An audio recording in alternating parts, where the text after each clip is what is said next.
설 명절 연휴와 연결된 주일입니다. 오늘도 그렇지만 먼저 주님께 예배하기 위해 거룩한 주일 정말 성별회에서 주님께 드리기 위해 예배의 자리를 찾으신 우리 사랑하는 모든 성도님들에게 하나님의 놀라우신 은혜와 크신 평강의 역사가 풍성하게 임하시기를 간절히 소망합니다. 이제 우리 함께 감사와 영광을 올려드리는 예배 하나님께 드리겠습니다. 조용한 기도 드리겠습니다.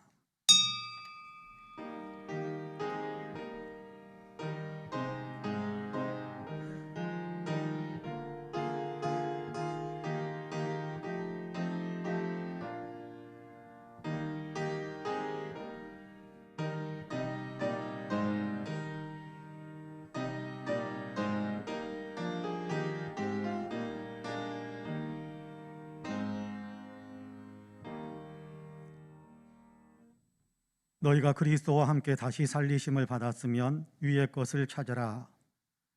위의 것을 생각하고 땅의 것을 생각하지 말라. 우리 생명이신 그리스도께서 나타나실 그때에 너희도 그와 함께 영광 중에 나타나리라. 은혜로우신 하나님 참 감사합니다. 거룩한 주일을 저희에게 허락하시고 무엇보다도 주일이 하나님께 예배하는 하나님의 자녀로 설 수 있게 하심을 참으로 감사합니다. 우리의 자격과 조건으로는 설 수 없는 자리지만 하나님께서 그리스도 예수를 통한 구속의 은총을 저희에게 허락해 주셔서 하나님의 자녀라 칭함을 받고 하나님 아버지께 영광 올리며 예배할 수 있게 하시니 참으로 감사합니다.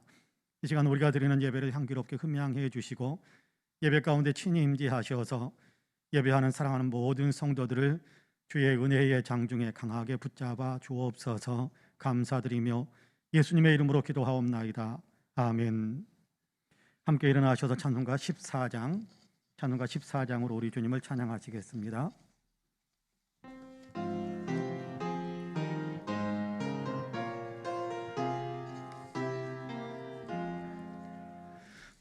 우리 하나님 하늘에 계시니 온 천하 만물 주 앞에 찬송하네.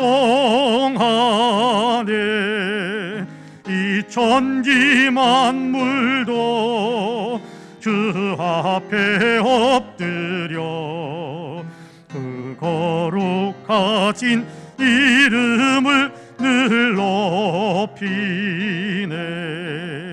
주 언약하신 것 끝까지 지키니 저 하늘나라 향하여 곧 가리라.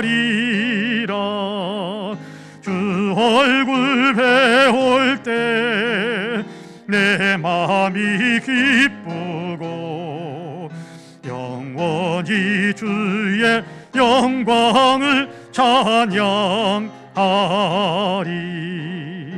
왕의 왕 되신 주 하늘에 계시니 이 세상 죄악 이기신 구주 예수. 저 천군 천사들 주홍이하고서 무성도 함께 영원히 늘 섬기네. 성삼위일체께 승리한 무리들 다 기쁜 소리 높여서 감사드려. 창조주 하나님 내 주님 되시니 그 앞에 나도 엎드려 경배하네.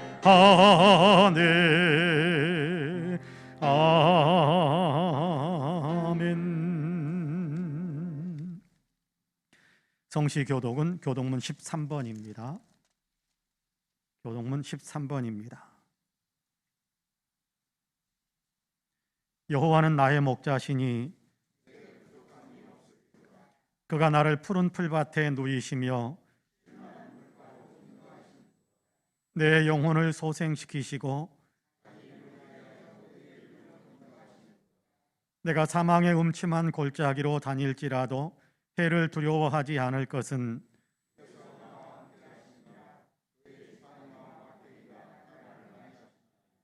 주께서 내 원수의 목전에서 내게 상을 차려주시고 내 평생의 선하심과 인자하심이 반드시 나를 따르리니 내가 여호와의 집에 영원히 살리로다. 아멘. 주보에 있는 고백과 간구의 기도를 함께 드리겠습니다. 함께 기도합니다. 긍휼이 풍성하신 하나님, 그 긍휼하심으로 우리를 품어주셔서 감사합니다. 긍휼히 여기시는 하나님께서 독생자 예수님의 십자가 길을 내셨고 긍휼의 그 은혜로 우리를 십자가 안으로 불러주셨기에 저희는 죄의 용서와 의롭다 하심을 얻게 되었습니다. 우리는 이렇게 큰 은혜를 입었으면서도 하나님께 감사하는 마음을 품지 못하고 있습니다. 이렇게 큰 사랑을 받았음에도 불구하고 우리는 다른 사람을 사랑하지 못하고 있습니다. 진실로 옆 사람에게 필요한 것이 무엇인가를 먼저 생각하지 않고 내 계산기만 더 열심히 두드리고 있음을 고백합니다. 주님, 용서하여 주시옵소서. 주의 긍휼의 은혜를 깊이 생각하게 하시고 이제부터라도 옆 사람에게 필요한 것이 무엇일까를 먼저 생각하며 긍휼을 베푸는 삶을 살게 하여 주시옵소서. 아멘. 개인의 고백과 간구를 하나님께 드립니다.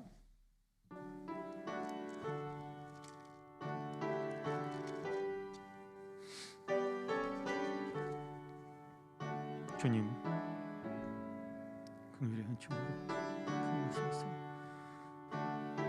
자비로 감싸주소서.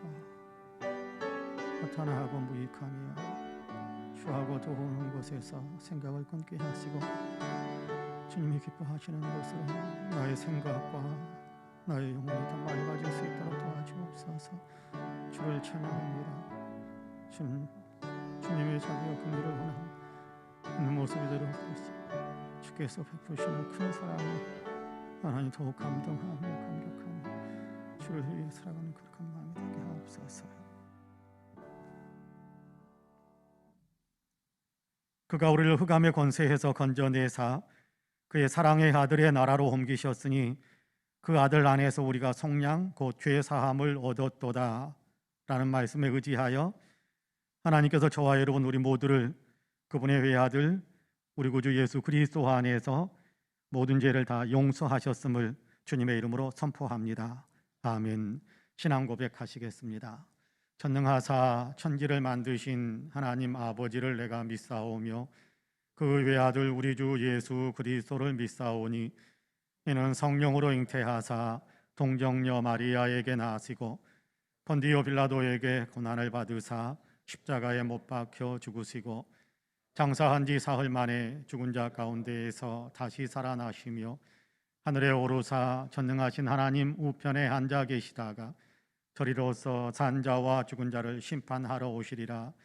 성령을 믿사오며 거룩한 공예와 성도가 서로 교통하는 것과 죄를 사하여 주시는 것과 몸이 다시 사는 것과 영원히 사는 것을 믿사옵나이다. 아멘. 다 함께 자리에 앉으셔서 찬송가 310장, 찬송가 310장으로 우리 주님을 찬양하시겠습니다.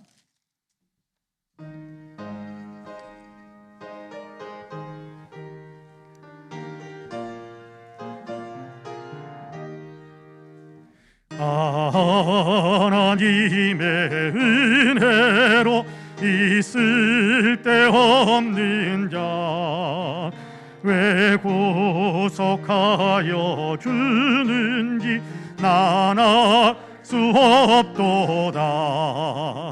내가 믿고 또 의지함은 내 모든 형편 아시는 주님 늘 보호해 주실 것을 나는 확실히 아네. 왜 내게 굳센 믿음과 또 복음 주셔서 내 마음이 항상 편한지 난 알 수 없도다.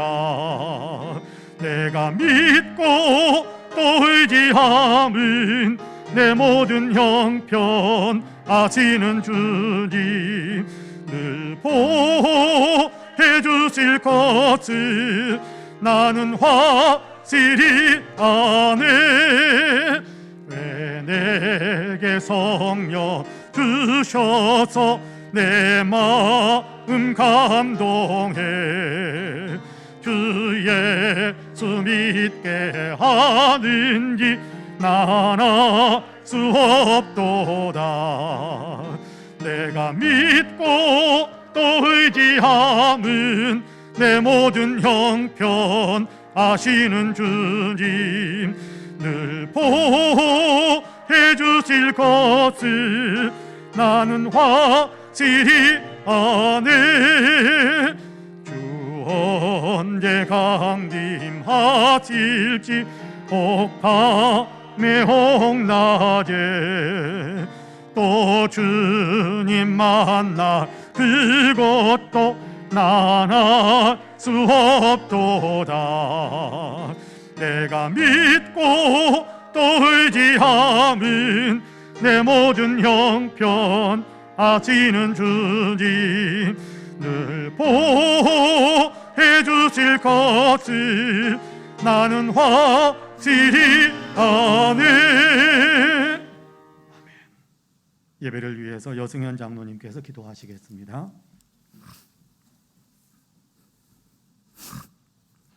사랑이 많으신 하나님 아버지, 오늘도 거룩한 주일을 우리에게 허락하시고 우리의 발걸음을 주의 전으로 행하게 하시니 감사를 드립니다. 엿새 동안에 우리의 모든 생활을 내려놓고 이 시간 주님 주시는 은혜를 바라며 주의 전을 찾아싸우니 한 심령을 만나주시고 위로하시며 소망 주시는 시간 되게 하여 주시옵소서. 먼저 주님 앞에 우리의 죄를 고백합니다. 지난 일주일을 살아가면서 우리가 얼마나 하나님 앞에 헌신하고 충성하는 삶을 살았는지 돌아볼 때에 부끄럽고 죄스러운 마음뿐인 것을 고백합니다. 주님은 우리 죄를 위하여 목숨을 주셨건만 우리는 주님께 기도하는 일에 게을렀고 말씀을 보며 묵상하는 일에 소홀히 행하였으며 전도하는 일 또한 미루어 두었습니다. 하나님, 우리를 믿고 이와 같은 존귀한 일들을 맡기셨는데 우리들은 세상 일 바쁘다는 핑계로 이 모든 주의 일을 행하는 데에 게을리 행한 것을 회개하오니 주님께서 불쌍히 여기시고 우리의 허물을 사하여 주시옵소서. 은혜로우신 주님, 마지막 시대의 포도원 일꾼으로 부름받은 우리들인 줄을 믿습니다. 더욱 감사한 마음으로 맡기신 주의 일을 위해서 더욱 열심을 다하는 일꾼이 되게 하여 주시옵소서. 주신 은사와 달란트대로 주의 몸된 교회를 섬기게 하시고 맡은 직분에 따라 주님 앞에 더욱 헌신 충성할 수 있는 우리의 믿음이 되기를 소망합니다. 사랑의 주님, 맡은 자에 구할 것은 충성이라 하셨습니다. 우리의 헌신과 충성을 통하여 주의 나라가 더욱 새로워지며 확장되는 역사가 일어나게 해 주시옵소서. 아낌없이 우리의 몸과 시간과 정성을 들여 헌신 충성할 때 주님은 우리의 삶에 복을 주시고 필요한 것과 일용할 것으로 채워주심을 믿습니다. 주님의 일꾼들에게 내려주시는 하늘의 만나와 매출하기로 날마다 공급하심을 믿습니다. 올 한 해도 더욱더 주님께 헌신하여 충성하는 삶을 살게 하셔서 주님이 주시는 큰 복을 누리게 하옵소서. 거룩하신 주님, 주님의 몸된 교회를 위해 기도합니다. 주님은 크신 뜻과 섭리가 있어 이곳 잠실의 송파 은혜교회를 세워주셨습니다. 지금까지 저희들을 통하여 영광 받으시며 부흥케 하심을 감사드립니다. 온 성도가 합심하여 온전히 하나님의 영광을 드러내기를 간절히 원합니다. 이 세상에서 빛과 소금의 역할을 온전히 감당하며 많은 생명들을 주님 앞으로 인도하여 구원의 기쁜 소식을 전하는데 부족함이 없게 하옵소서. 빈곤하고 소외된 돌봄의 사각지대에 있는 지역 주민들을 예수님의 선한 사랑으로 섬기고 포용할 수 있는 따뜻한 사랑의 교회가 되게 하여 주시옵소서. 그리하여 이 교회가 지역사회와 국가와 온 세계의 복음화에 큰 영향력을 끼치는 능력 있는 복된 교회가 되게 하여 주시옵소서. 이 민족을 붙들어 주시는 하나님 아버지, 이 정부가 주님의 손에 있사옵나이다. 이 나라를 긍휼히 여기시사 공의로운 나라로 모든 백성이 존중받는 나라로 인간이 생각이 아니라 하나님의 섭리에 의하여 다스려지는 귀한 대한민국으로 주님을 중심으로 하나가 되는 나라로 세워 주시옵소서. 특별히 대통령 선거가 다가옵니다. 코로나 시대에 공명선거가 되게 하시고 국정을 잘 이끌어갈 수 있는 참된 대통령을 선출할 수 있도록 인도하여 주시옵소서. 은혜의 주님, 이번 주에는 민족의 명절인 설날이 있습니다. 오고 가는 발걸음을 지켜주시고 불꽃 같은 눈동자로 보살펴 주옵소서. 주님을 생각하며 감사하며 대화를 나누게 하시고 온 가족이 화합하며 믿음을 굳게 지킬 수 있도록 도와주시옵소서. 말씀하시는 하나님, 맡은 사명과 직무를 온 힘을 다해 감당하는 박지희 담임 목사님과 윤영민 목사님에게 영력을 더하시며 영육간의 강건함으로 덧입혀 주옵소서. 이 시간 말씀을 전하실 때에 지혜와 능력을 주셔서 말씀을 듣는 가운데 우리의 마음을 활짝 열어 그동안 얼어붙은 우리의 심령에 기쁨과 생기가 넘치길 소원합니다. 감사드리오며 우리를 구원하신 예수 그리스도의 이름으로 간절히 기도드리옵나이다. 아멘.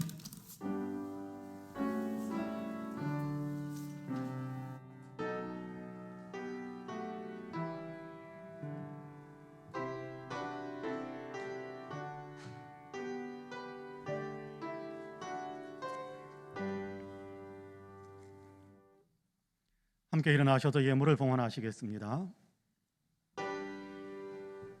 모든 것이 주께로부터 왔으니 이 예물을 주께 드리나이다.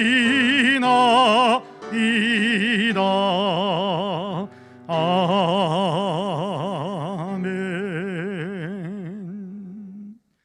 참 좋으신 하나님, 우리에게 베푸신 은혜와 사랑과 축복들을 기억하며 이 시간 주님께 예배드릴 때 감사하는 마음을 모아 주님께서 우리에게 사용할 수 있도록 허락하신 것들 가운데 거룩하게 구별하여 귀한 예물을 주님께 봉헌합니다.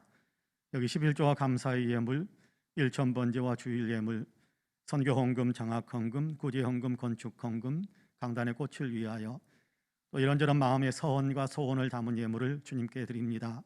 주님 향기롭게 흠양해 주옵시고 친히 권능의 손으로 붙드셔서 오병이어처럼 수많은 사람들을 먹이고 살려내며 하나님 나라를 확장시키고 교회를 부흥시키는 열매를 맺으며 쓰임받게 하여 주옵소서. 예물을 드리는 사랑하는 성도들마다 일일이 주님께서 기억해 주시기를 원합니다. 감사하는 마음에 감사의 일들이 더 많아지게 하여 주시고 주님 헌신하는 마음 위에 주님께서 복을 내리셔서 주님께서 친히 책임져 주시는 복된 삶을 살아가기에 조금도 부족하지 않도록 주님께서 역사하여 주옵소서. 가정마다 웃음꽃이 가득하게 하여 주시고 하나님 생활 속에도 축복의 열매가 많이 맺혀지게 하여 주시고 가는 곳곳에서 그리스도의 향기를 끼치며 하나님 나라를 확장시켜가는 위대한 일꾼들로 주님 아름답게 사명을 감당해가는 우리 모든 성도님들이 다 될 수 있게 하여 주옵소서. 감사드리며 예수님의 이름으로 기도하옵나이다. 아멘. 교회 소식을 말씀드리겠습니다. 여러분, 우리가 어려운 여건 속에서 함께 모여서 예배를 드립니다마는 더욱더 방역 지침을 잘 지키면서 모든 예배, 공적인 예배에 다 참석하셔서 모든 공예배를 회복하는데 힘을 더 많이 모아주시면 감사하겠습니다. 설날 가정예배를 위해서 가정예배 순서지를 이렇게 준비했습니다. 필요한 대로 가지고 가셔서 은혜로운 가정예배 드릴 수 있게 되기를 원합니다. 설날 연휴, 그러니까 내일부터 수요일까지 설날 연휴 동안에 새벽 예배는 쉬겠습니다. 그리고 수요일 저녁 예배도 쉬고요. 목요일 2월 3일 오전 5시에 2월 첫 새벽 기도회, 월삭 기도회처럼 첫날 기도회, 첫 새벽 기도회 드리는 날로 그렇게 정했습니다. 그러니까 예배당에 오실 수 있는 분들은 함께, 예배당에 오실 수 없는 분들은 영상을 통해서 같이 새벽 기도를 드리면서 한 달을 시작할 수 있게 되기를 소망합니다. 새해 기도 제목들을 제출해 주시기를 바라고요. 성경 쓰기에 더 힘을 내주시고 또 필사 노트가 필요하신 분들은 사무실에 말씀해 주시기를 바랍니다. 다음 주에 좀 더 자세한 광고를 드리겠습니다마는 돌아오는 주일 2월 6일, 2월 5일 주일이 주일 예배를 드린 후에는 제가 한 3주 정도 교회를 떠나 있게 됩니다. 그러니까 혹시 신방이 필요하시거나 그 주간에 3주 동안에 뭔가 이렇게 상담이 하려고 했거나 하시는 분들이 계시면 명절 연휴 지난 후에 며칠 동안 신방을 요청해 주시면 신방하고 또 상담하기를 원하시면 같이 상담하도록 그렇게 하겠습니다. 오늘 저희 교회 예배 시간에 주일 예배 시간에 처음 참석한 선생님이 계시네요. 금요일 저녁에 오셔서 같이 예배드리고 기도하고 가셨는데 오늘 예배에 같이 참석하시. 잠깐만 일어나 주시겠습니까? 처음 오시면 저희 박수 한번 합니다. 예, 축복의 박수 한번 해주시면 감사하겠습니다. 예, 감사합니다. 네, 앉아주시기 바랍니다. 우리 이번 주간에도 생신 맞으신 분들이 있는데요. 김선아 성도님, 정태희 권사님, 전수영 사모입니다. 여러분 축복의 박수 한번 해주시면 감사하겠습니다. 이상 교회 소식을 말씀드렸습니다. 이제 오늘 우리에게 주신 하나님의 말씀을 봉독하겠습니다. 에베소서 4장입니다. 에베소서 4장 1절에서 3절까지의 말씀입니다.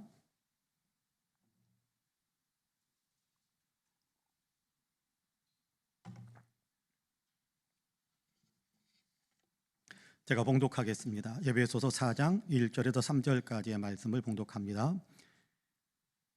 그러므로 주 안에서 갇힌 내가 너희를 권하노니 너희가 부르심을 받은 일에 합당하게 행하여 모든 겸손과 온유로 하고 오래 참음으로 사랑 가운데서 서로 용납하고 평안에 매는 줄로 성령이 하나 되게 하신 것을 힘써 지키라.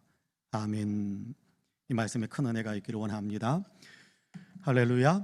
옆에 있는 분들과 눈으로만 인사 한번 할까요? 하나님이 당신을 참 사랑하십니다. 예, 하나님이 당신을 참 사랑하십니다. 나도 당신을 사랑합니다. 한 번 더 할까요? 나도 당신을 사랑합니다. 한 번 더 인사합시다. 당신 참 괜찮은 사람입니다. 참 괜찮은 사람입니다.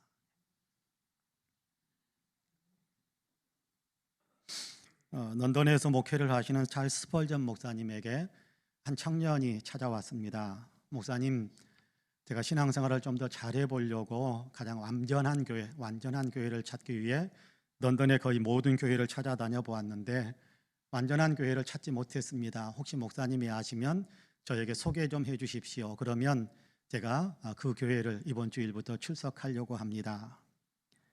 그러자 목사님은 젊은이 미안하네만 나도 아직 그런 완전한 교회를 찾지 못했다네 라고 대답을 하면서 계속해서 자네가 지금까지 완전한 교회를 찾기 위해서 많이 수고했는데 더 열심히 자네가 완전한 교회를 찾기 위해서 노력해보게, 그리고 자네가 그 완전한 교회를 찾으면 반드시 나에게도 이야기 좀 해주게, 그러면 나도 그 교회에 출석할 생각을 좀 해보겠네 라고 부탁까지 했습니다.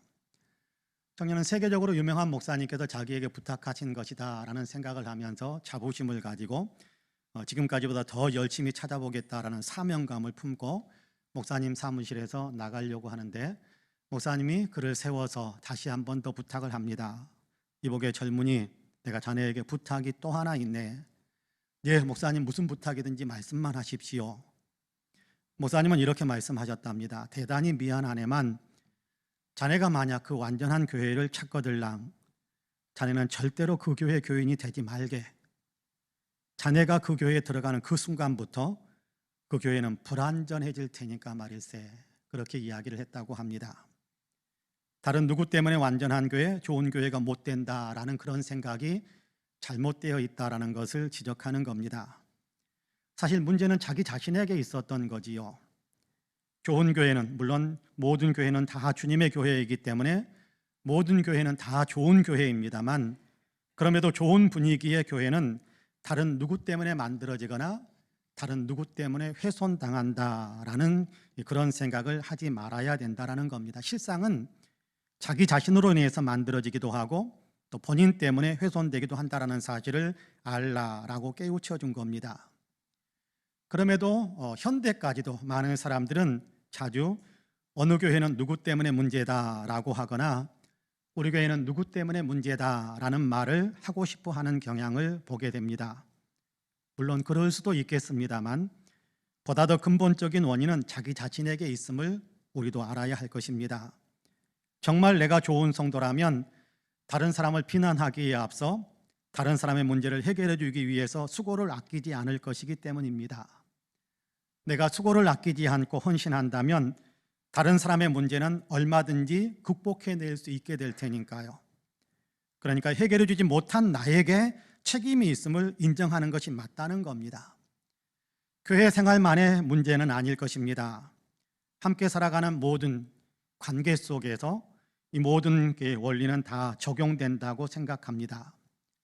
가정에서도 그렇고 친척들과의 관계 속에서도 그렇고 이웃과의 관계 속에서도 이 원리는 그대로 적용된다고 생각합니다. 좋은 교회도 내가 만들어가는 것이고 행복한 가정도 사실은 내가 만들어가는 것입니다. 누구 때문에 문제다, 누구 때문에 우리 집안 분위기가 안 좋다, 그거는요 맞지 않는 얘기라는 겁니다. 내가 어떻게 역할을 하느냐에 따라서 우리의 관계는 전혀 달라질 수 있게 됩니다. 그러므로 다른 사람에게 책임을 돌리려고 하고 다른 사람에게 책임을 전가하려고 하는 그런 마음이 아니라 내가 어떻게 살았는가를 돌아보는 것이 더 중요하다는 것이지요. 오늘 우리는 에베소서 4장의 말씀을 함께 읽었습니다.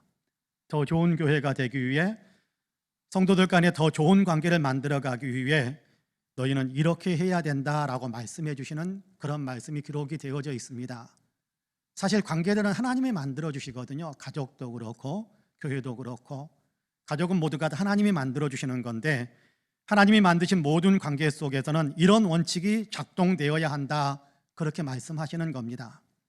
하나님이 만드신 모든 관계 공동체, 교회가 있습니다만 교회를 만드시기 전에 하나님은 사실은 아담과 하와를 시작하는 그런 가정을 만들어 주셨고 가정뿐만 아니라 이웃을 두셔서 함께 살아가게 하셨지 않습니까? 하나님은 이 관계를 통해 사람들마다 날마다 힘을 얻기를 원하시거든요. 관계 때문에 힘이 빠지는 것이 아니라 관계 때문에 힘이 나기를 원하시는 것이 관계 공동체 더불어 살아가게 하시는 하나님의 분명한 섭리와 목적이 있는 겁니다. 만나면 힘이 나는 관계가 되기를 원하시는 겁니다. 어떻게 해야 만나면 힘이 나는 관계가 될 수 있을까요? 본문을 통해 주님은 이 비밀한 진리를 우리에게 가르쳐 주시는데요. 이제 본문 말씀을 조금 더 깊이 있게 생각하려고 합니다. 바라기는 이 말씀을 함께 나눌 때 우리 하나님의 놀라운 은혜가 우리 가운데 풍성히 임하셔서 여호와 샬롬의 평강의 은혜, 평강의 축복을 우리 모두가 더 풍성하게 누리게 될 수 있기를 주님의 이름으로 간절히 축복합니다. 첫째로 우리는 모두 부름받은 사람들임을 확신하셔야 합니다. 우리는 모두 하나로 부름받은 존재다라는 사실을 우리가 분명히 인정해야 된다는 겁니다. 그럼 본문 1절 말씀을 같이 한번 읽어볼까요? 본문 1절을 같이 읽습니다. 시작. 그러므로 주 안에서 갇힌 내가 너희를 권하노니 너희가 부르심을 받은 일에 합당하게 행하여. 할렐루야. 너희가 부르심을 받은 일에 합당하게 행하라 라고 말씀하지요. 우리는 주님의 사람으로 부름받은 존재임을 먼저 가르쳐주는 겁니다. 하나님께서 사랑으로 부르셔서 우리로 예수 믿게 하시고 그래서 구원받아 하나님의 자녀가 되게 하셨다라는 사실을 먼저 가르쳐 줍니다. 이렇게 하나님의 부르심을 받았으면 이제 그 부르심 받은 그 일에 합당하게 살아야 된다라고 하는데, 부르심 받은 일에 합당하게 사는 것에 대해서 본문 3절에서는 또 우리에게 이렇게 말씀합니다. 여러분 3절 같이 읽어볼까요? 시작. 평안에 매는 줄로 성령이 하나 되게 하신 것을 힘써 지키라. 할렐루야.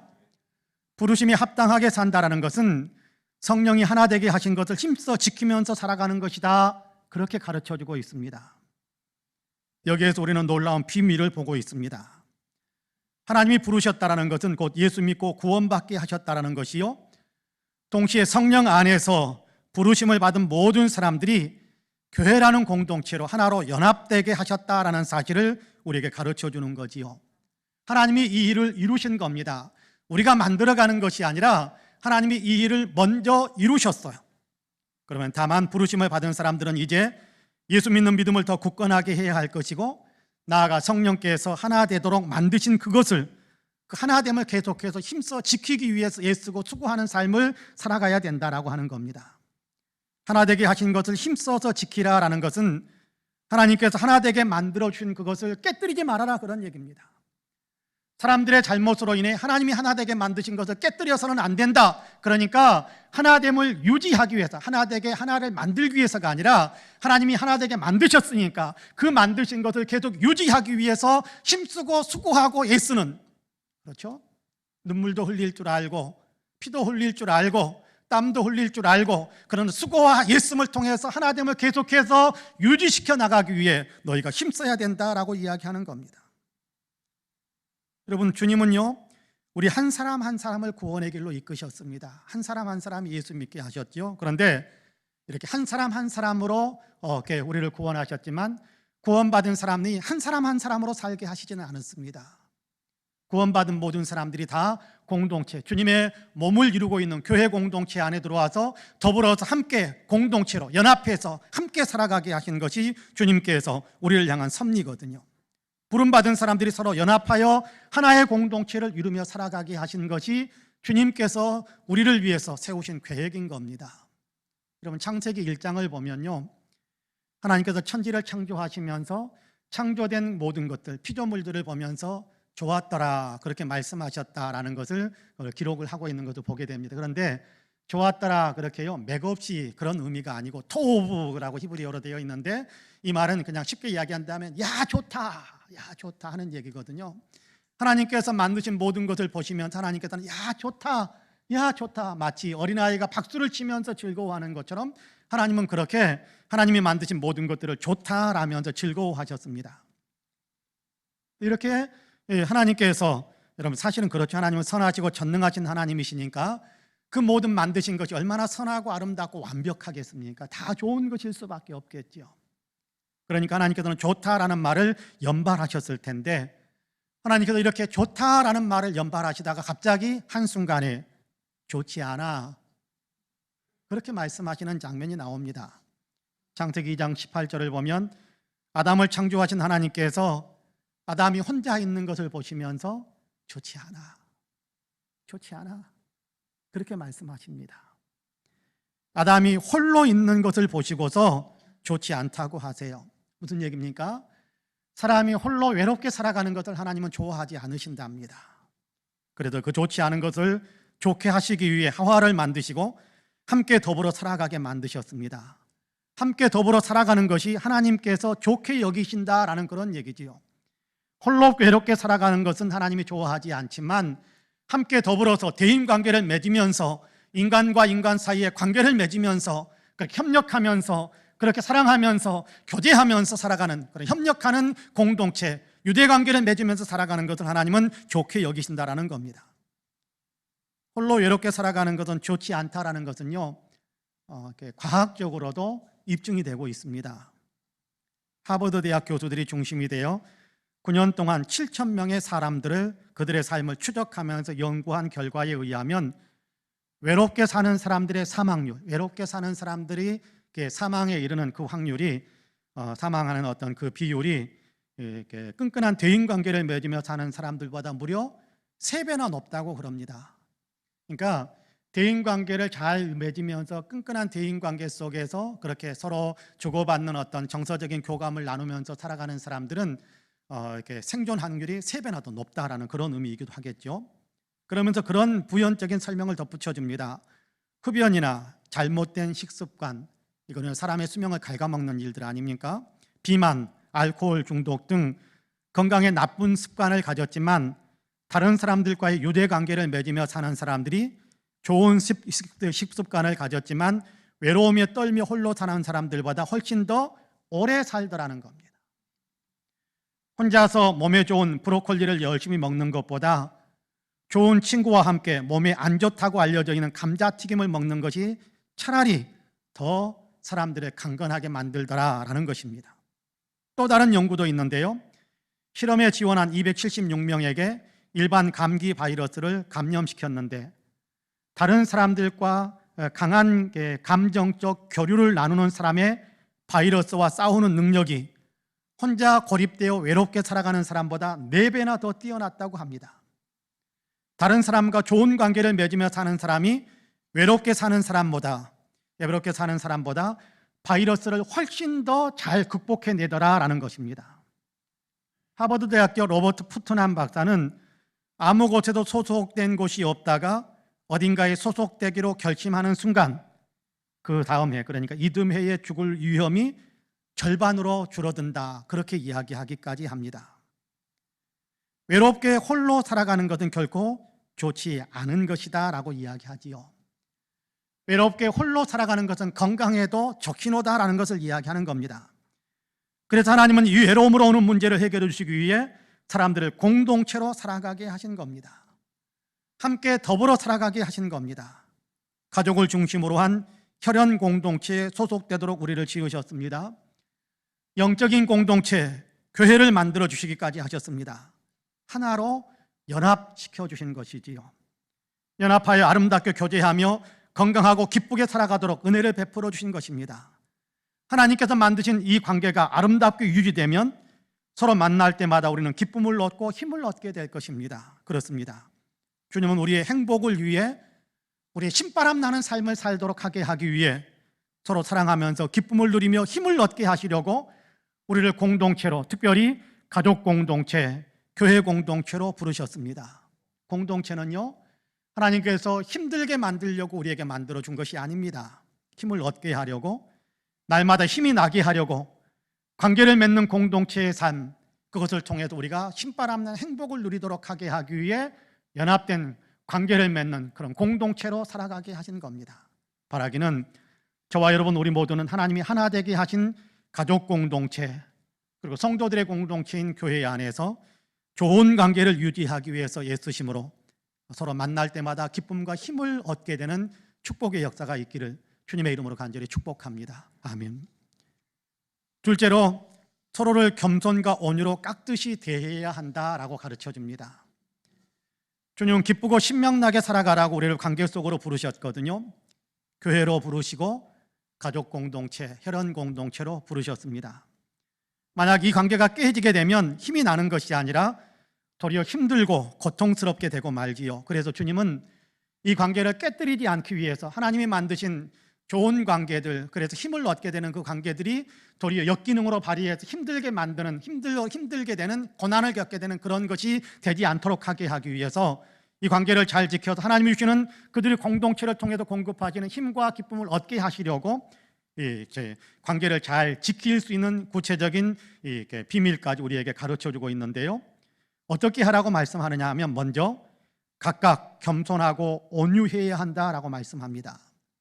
그럼 본문 2절 말씀을 같이 한번 읽어볼까요? 2절 말씀 같이 읽습니다. 시작. 모든 겸손과 온유로 하고 오래 참음으로 사랑 가운데서 서로 용납하고. 할렐루야. 모든 겸손과 온유로 하라, 그렇게 말씀합니다. 교만해지지 말고 거만에 빠지지 말아라, 그렇게 이야기합니다. 교만해지고 거만에 빠지면요, 공동체를 파괴시킵니다. 거만한 사람은요, 공동체가 연합되는 것에 심각한 해악을 가져옵니다. 또 거만한 사람 역시 마찬가지입니다. 그러니까 교만하거나 거만에 빠지지 말고 다른 사람을 나보다 더 낮게 여겨주고 높여줄 수 있는 겸손으로 마음을 무장하고 온유하게 부드러워지는 거지요. 다른 사람을 포근하게 품어줄 수 있는 부드러운 사람이 되라, 그렇게 이야기합니다. 내가 이렇게 하면 나로 인해 내 옆에 있는 사람이 기쁨을 얻고 힘을 얻게 될 것입니다. 만약 내 옆에 있는 사람이 나로 인해 기쁨이나 힘을 얻지 못하고 있다면 돌아봐야 됩니다. 틀림없이 내 자신이 겸손하지도 못하고 온유하지 못하기 때문일 것입니다. 여러분, 만나면 옆에 있는 나와 만나는 사람이 힘들어지고, 만나면 그 사람이 자꾸만 처음 만났을 때보다 시간이 지나면서 점점 인상이 찌그러진다면 틀림없이 내가 겸손하지도 못하고 내가 온유하지도 못하기 때문에 그럴 것입니다. 그러면 다른 사람의 에너지를 심각하게 훼손시키고 기쁨과 힘을 빼앗는 그런 일이 되고 마는 것이지요. 그러니까 나로 인해서 옆에 있는 사람이 기뻐하지 못한다면, 힘을 얻지 못한다면 내가 교만에 빠져 있지는 않는가, 거만에 빠져 있지는 않는가, 내가 겸손하지 못하고 온유하지 못한 것은 아닌가라는 것을 돌이켜봐야 할 것입니다. 여러분, 내가 겸손하지 못하고 온유하지 못하면요, 옆에 있는 사람은요, 표를 내든지 안 내든지 나 때문에 심각한 상처를 입게 되는 거예요. 거기에서 무슨 기쁨이 있고 힘이 나겠습니까? 그렇게 하지 말라라는 겁니다. 주님이 나를 부르신 것은 사실은 나 때문에 다른 사람이 살 맛을 누리게 만들어주기 위해서거든요. 내가 옆에 있는 사람과 관계를 맺음으로, 또 연합되어 삶으로 나 때문에 이 사람이 신바람 나게, 그렇게 그런 일들이 일어나도록 하게 하기 위해 우리를 하나님께서 부르셨어요. 우리를 그렇게 부르셨어요. 공동체 안으로. 우리를 그렇게 창조하셨어요, 공동체 안으로. 그러니까 다른 사람이 삶 맛을 누리게 만들기 위해서 나는 반드시 겸손하고 온유해야 된다는 겁니다. 매사를 겸손하고 온유하게 처리하고 사람들을 대할 때도 겸손하고 온유하게 대할 수 있어야 된다는 거지요. 영혼을 위한 닭고기 스프라는 책에 이런 사연이 실렸습니다. 고등학교 3학년을 담임하는 한 여자 선생님이 자기 반 학생 한 사람 한 사람을 앞으로 나오게 해서 네가 우리 반에서 얼마나 특별한 존재인가라는 것에 대한 설명을 했습니다.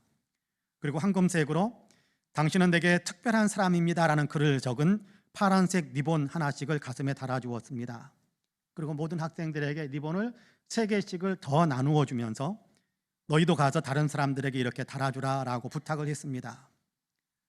리본을 받아든 한 학생이 자기가 진로 문제로 고민할 때 친절하게 상담해 주었던 그런 일이 있었던 학교 근처의 회사 부사장님을 찾아가서 파란 리본을 달아주면서 그리고 2개의 리본을 더 그에게 건네주면서 말합니다. 이건 우리 선생님께서 생각하셔서 시작하신 일인데요. 이 리본을 부사장님께서 존경하는 특별한 사람에게 달아주시고, 그리고 나머지 또 하나는 그분이 특별하게 여기는 또 다른 사람에게 달아주게 해주세요. 부사장은 오랜 생각을 하다가 사장실을 찾아갔습니다.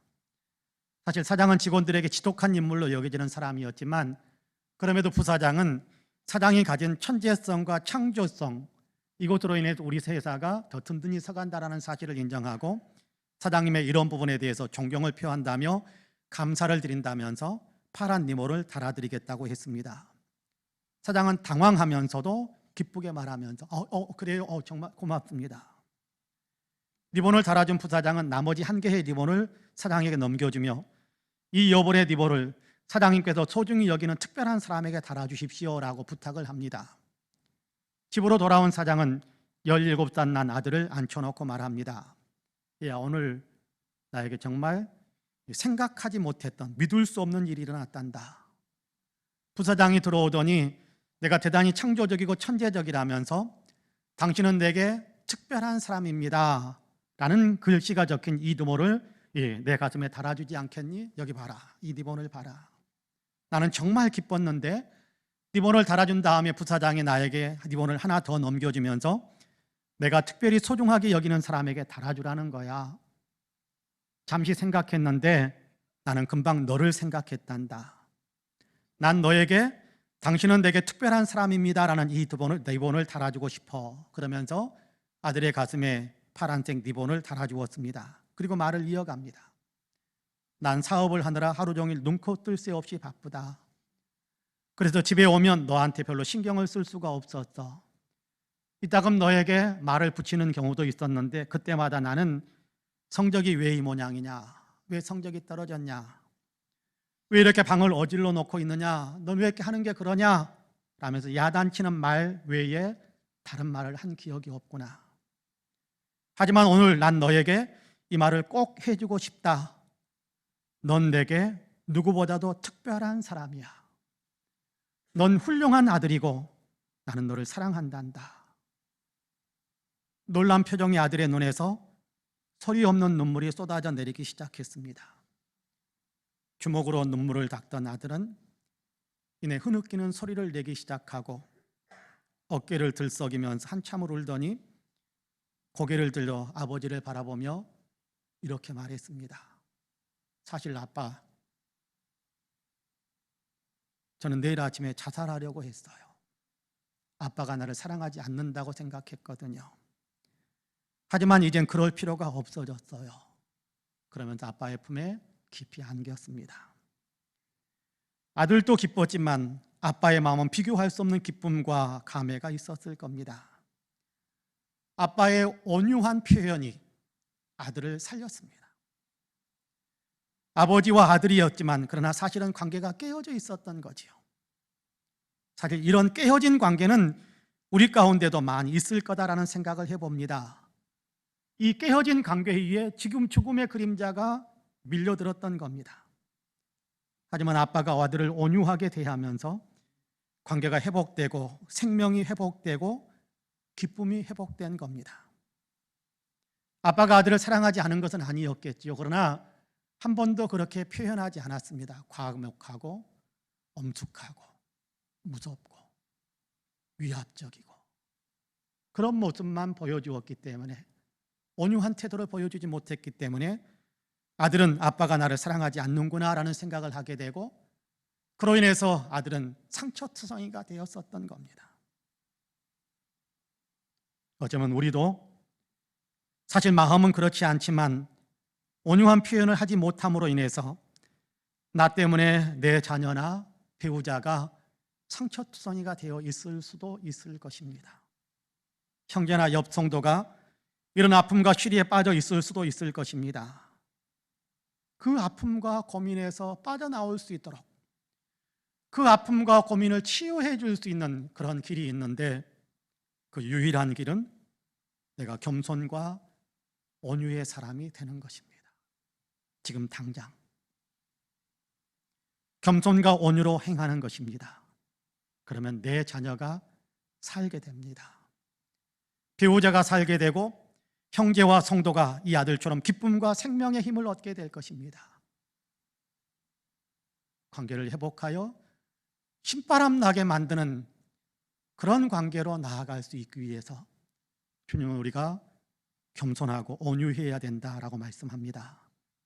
바라기는 우리 사랑하는 모든 성도님들께서는 가정 안에서도 친척들과의 관계 속에서도 교회에서도 겸손과 온유함으로 사람들을 대하심으로 함께 만나면 힘이 나는 그런 관계를 만들어갈 수 있게 되기를 주님의 이름으로 간절히 축복합니다.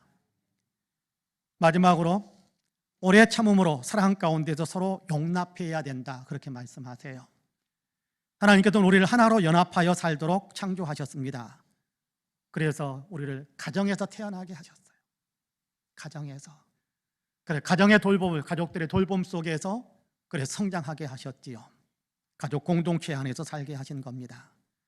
그래서 또한 하나님께서 연합하여 살도록 하게 하기 위해 우리를 예수 믿게 하셨을 뿐만 아니라 구원받아 예수 그리스도의 몸인 교회 공동체로 함께 더불어서 살아가게 하셨습니다. 이 공동체 안에서 정상적인 관계가 유지된다면, 여러분 세상에 어떤 풍파가 밀려든다고 할지라도, 여러분 가정이 따뜻하면요, 교회가 따뜻하면 세상에 어떤 풍파가 밀려든다고 할지라도 다 이겨낼 수 있는 힘을 얻습니다. 가정이 따뜻하면 여러분 세상이 어떤 풍파가 몰아쳐도 이겨낼 수 있는 힘을 얻어요. 근데 세상이 아무리 따뜻해도요, 가정이 이렇게 냉랭하고 깨어져 있으면요, 살 맛이 안 나요. 가족 관계가 깨지고 교회 공동체로 연합하지 못하면 세상을 이길 수 있는 힘을 얻지 못하는 정도가 아니라 깨진 관계 그 자체에서 오는 감당하기 어려운 고통과 아픔을 겪게 되는 겁니다. 그래도 주님은 관계면 깨지면 안 되는 거야 라고 말씀하는 겁니다. 관계가 깨어지게 해서는 안 되는 거야. 내가 하나 되게 만들어 줬잖아. 그러니까 깨뜨리지 말고 하나됨을 계속해서 유지시키기 위해 더욱 힘써야 된다라고 이야기하는 겁니다. 노력해야 된다라는 거예요. 우선은 각자가 겸손과 온유로 행하라라고 말씀하셨고, 다른 하나를 더 가르쳐 주시는데 서로 용납해야 된다, 그렇게 말씀합니다. 여러분 2절 말씀을 다시 한번 같이 읽어볼까요? 2절 말씀 같이 읽습니다. 시작. 모든 겸손과 온유로 하고 오래 참음으로 사랑 가운데서 서로 용납하고. 할렐루야. 오래 참음으로 사랑 가운데서 서로 용납하라 라고 말씀합니다. 서로 용납하는 겁니다. 용납한다, 견뎌주고 참아주고 있는 모습 그대로를 품어주는 것이지요. 서로가 서로를 그렇게 용납하는 겁니다. 서로 용납하는 것에 대해 주님께서는 조금 더 구체적으로 적용하기 위해서 오래 참는 거란다, 사랑하는 거란다, 그러면서 서로 품어주는 거야, 그것이 용납이야 라고 말씀하십니다. 서로를 사랑해야 한다, 그래야 서로 용납할 수 있다, 그렇게 말씀하는 겁니다. 서로 용납할 때 사람은 기쁨과 힘을 얻습니다. 내가 다른 사람을 용납해 줄 때, 내 안에, 용납하는 내 안에도 기쁨이 밀려 들어요. 용납하지 못하고 문제를 놓고 사람에 대해서 갈등 관계 속에도 고민하면요, 내 마음에 기쁨 없습니다. 근데 그 사람의 단점과 나를 힘들게 했던 모든 것들 때문에 내가 고민하는 것이 아니라 그것마저도 내가 품어줘야지 하면 그 순간 내 안에 밀려드는 말할 수 없는 기쁨과 감격이 있어요. 나만 그런 것이 아닙니다. 용납받는 사람 역시도 말할 수 없는 기쁨과 힘을 얻게 되는 겁니다. 성경을 보면요, 이렇게 서로 용납함으로 기쁨과 힘을 얻는 멋진 관계들에 대한 이야기들이 자주 나옵니다. 대표적인 한 사건이 창세기 33장에 기록되어 있는데요, 에서와 야곱이 만나는 장면입니다. 이 장면을 읽을 때 저는 종종 상상력을 동원해서 머릿속에 한참 복잡한 생각들 이렇게 다 내려놓고 그 장면이 이랬을 것 같다라는 상상력을 동원해 가면서 읽곤 하는데요, 에서는 동생 야곱에게 장자권과 축복권까지 빼앗겼지요. 분노하지 않을 사람은 아마 없을 겁니다. 완력으로 치자면 야곱은 에서의 상대가 되지 못합니다. 그래서 에서는 아버지만 돌아가시면 야곱도 죽여버리겠다라고 벼르기 시작했고, 야곱은 어쩔 수 없이 형을 피해서 멀리 외삼촌 라반의 집으로 도망가서 살아야 했습니다. 그 외삼촌 댁에서 살면서, 여러분 성경을 읽어보신 분들은 아시겠지만 외삼촌에게 이용당하고 사기당하고, 그런가 하면 외삼촌의 자녀들, 그러니까 자기하고는 사촌 형제들인데 그들에게 왕따당하고 미움을 받고 그런 서러움과 눈물의 밥을 먹어야 했습니다. 어두운 그늘 속에 앉아서 눈물을 흘리면서 눈물의 주먹밥을 먹을 때 야곱의 마음은 어떤 마음이 들었겠습니까? 외삼촌이 나한테 이럴 수는 없는 거야, 사촌들이 나한테는 이럴 수 없는 거야 라는 마음을 아마 갖기도 했겠지만, 근데 그 이면 속에 더 나아가면 내가 누구 때문에 여기 와서 이 고생을 하는가, 에서 때문이야. 에서가 아니었다면 내가 여기까지 올 일도 없었고 서러움도 당할 일도 없었을 텐데 하면서 에서에 대한 미움과 원한이 날마다 더 깊어졌을 겁니다. 그렇게 수십 년을 살다가 고향으로 돌아갈 기회를 얻습니다. 고향으로 다가올수록 야곱의 마음은 복잡했을 겁니다.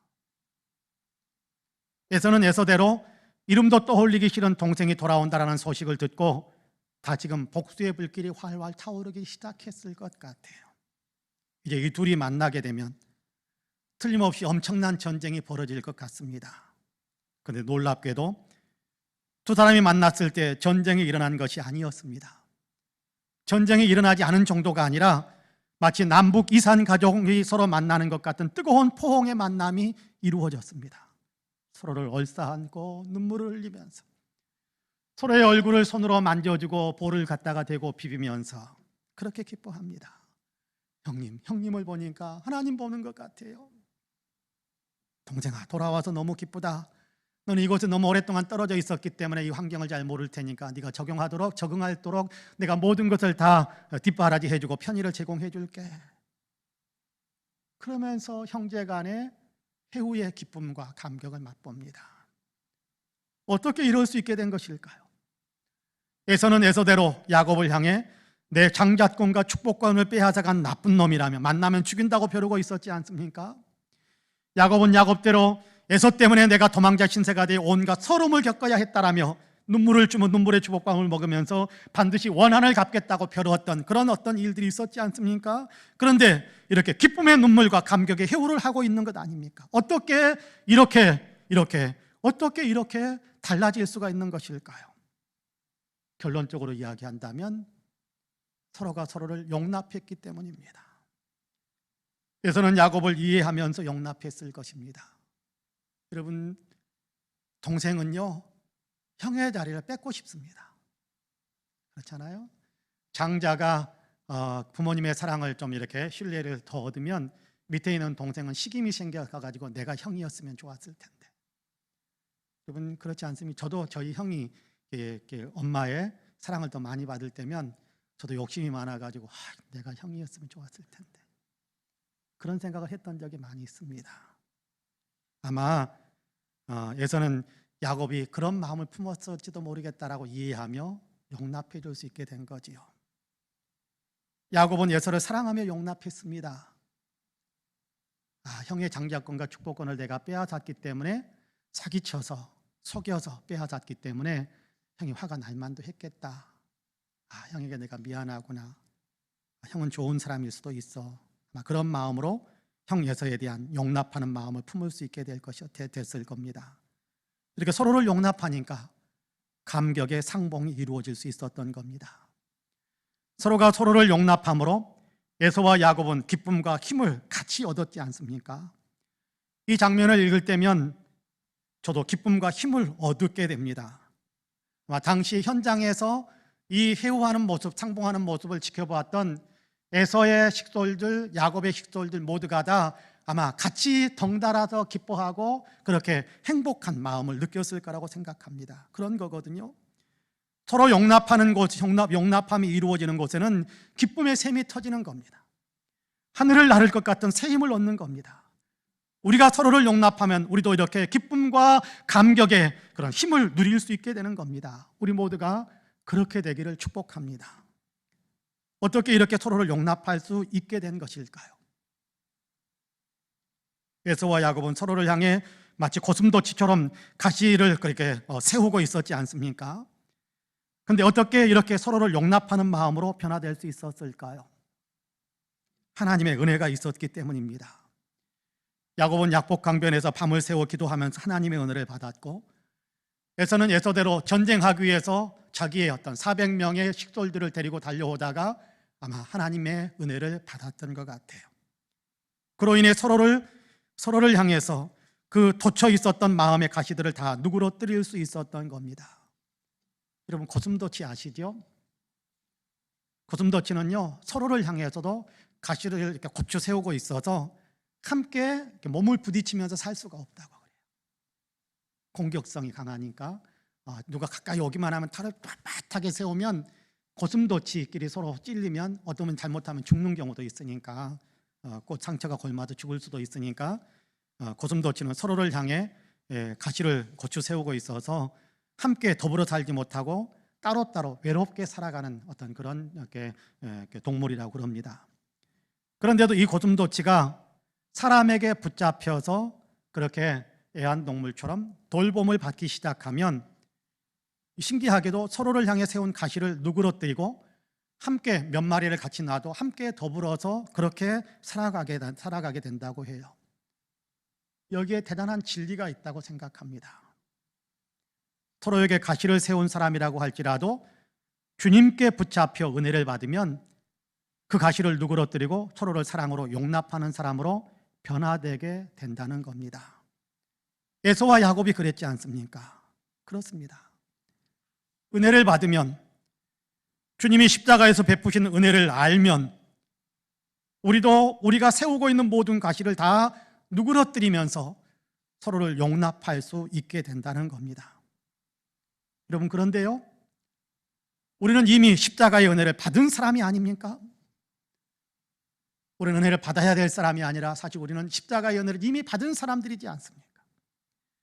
주님의 은혜를 생각하십시다. 사람에게 서운한 것, 원통한 것을 생각하지 마시고 주님께 받은 은혜와 사랑을 먼저 생각하십시다. 사실 생각해 보면 나도 주님께 원수 노릇하지 않았습니까? 주님을 향해서까지 우리는 그 고슴도치 가시처럼 빳빳하게 세우고 있었던 사람들 아닙니까? 근데 그런 나를 주님이 용납해 주셨어요. 은혜로 품어 주셨어요. 똑같이 하나님의 자녀가 되는 귀한 권세를 누리게 하셨어요. 그 은혜를 생각하자는 겁니다. 그 은혜가 나를 감동시킬 때까지 그 은혜를 더 많이 생각하고 더 깊이 생각하십시다. 십자가 그러고 넘어가는 것이 아니라 저 십자가에서 가시 돋친 나를 품으셨던 그 주님을 생각하는 것. 저 십자가에 못 박히시면서 가시 돋친 나를, 가시를 고추 세우고 있었던 나를 그렇게 사랑으로 품어주시며 용납하신 그 주님의 은혜와 사랑을 더 생각해 보는 것. 그 사랑에 감동될 때까지 생각합니다. 그러면 우리도 서로를 용납할 수 있는 힘을 얻을 수 있게 될 겁니다. 그렇게 되기를 축복합니다. 사랑하는 성도 여러분, 주님은 우리를 공동체로 만드셨어요. 공동체로 부르셨어요. 가족 공동체, 혈연 공동체로 지으셨습니다.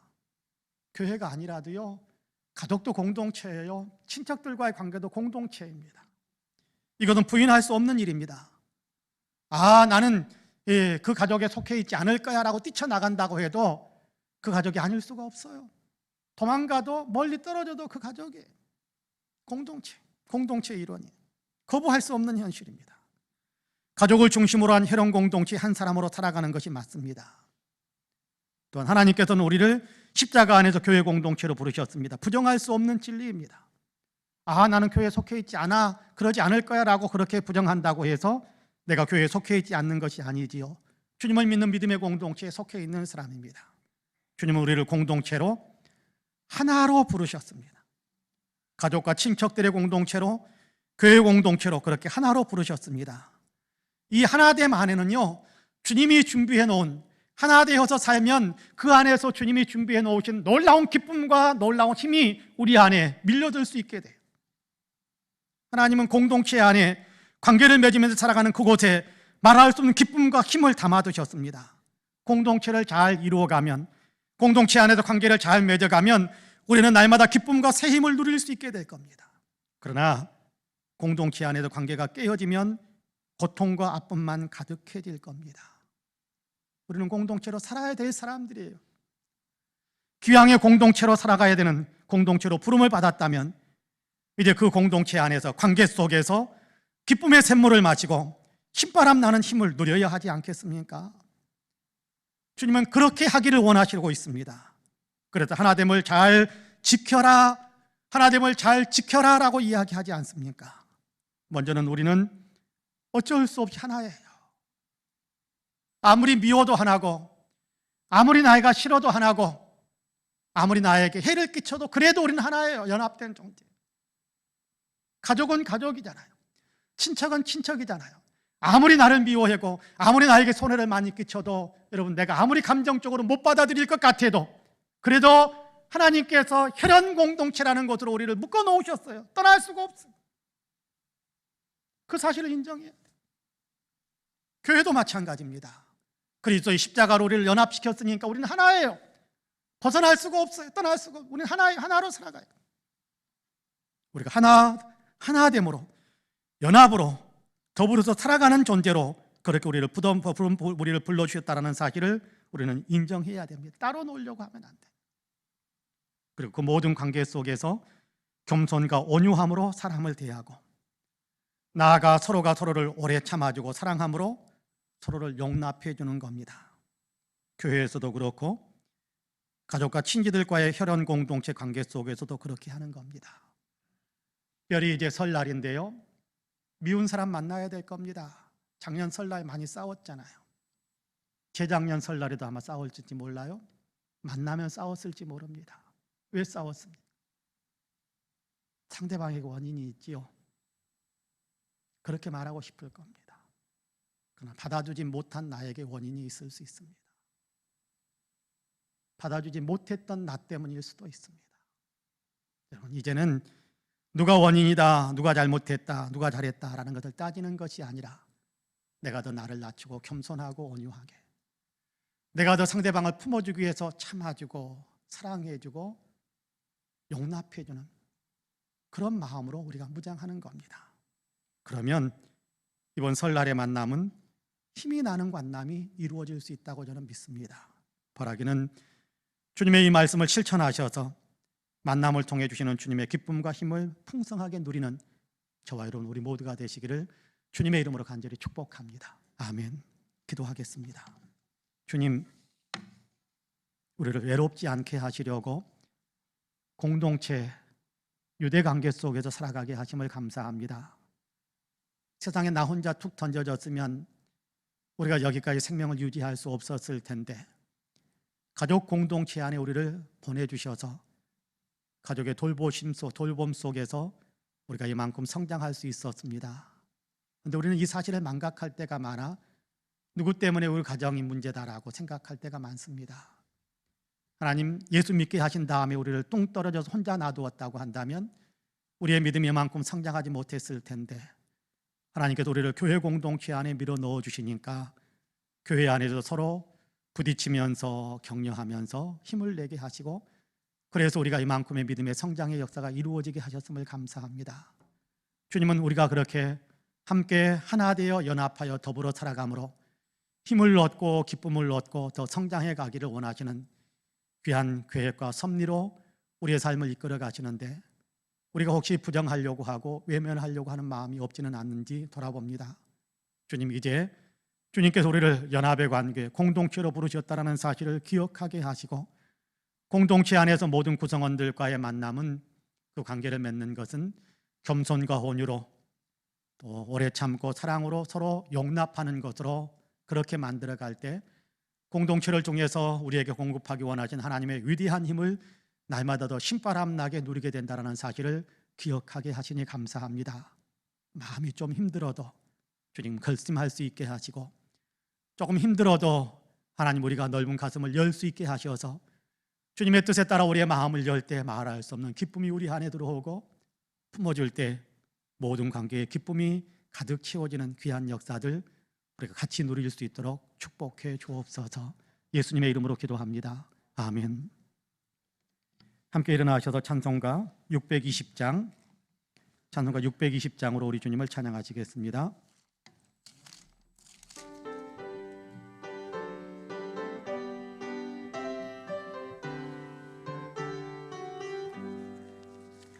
여기에 모인 우리 주의 은총 받은 자여라. 주께서 이 자리에 함께 계심을 아노라. 언제나 주님만을 찬양하며 따라가리니 시험을 당할 때도 함께 계심을 믿노라. 이 믿음 더욱 굳세라. 주가 지켜주신다. 어두운 밤에도 주의 밝은 빛 인도하여 주신다. 주님이 뜻하신 일 헤아리기 어렵더라도 언제나 주 뜻 안에 내가 있음을 아노라. 사랑과 말씀들이 나를 더욱 새롭게 하니 때로는 넘어져도 최후 승리를 믿노라. 이 믿음 더욱 굳세라. 주가 지켜주신다. 어두운 밤에도 주의 밝은 빛 인도하여 주신다. 여기에 모인 우리 사랑받는 주의 자녀라. 주께서 뜻하신 바 우리 통해 펼치신다. 고통과 슬픔 중에 더욱 주님 의지하오니 어려움 이겨내고 주님 더욱 찬양하라. 이 믿음 더욱 굳세라. 주가 지켜주신다. 어두운 밤에도 주의 밝은 빛 인도하여 주신다.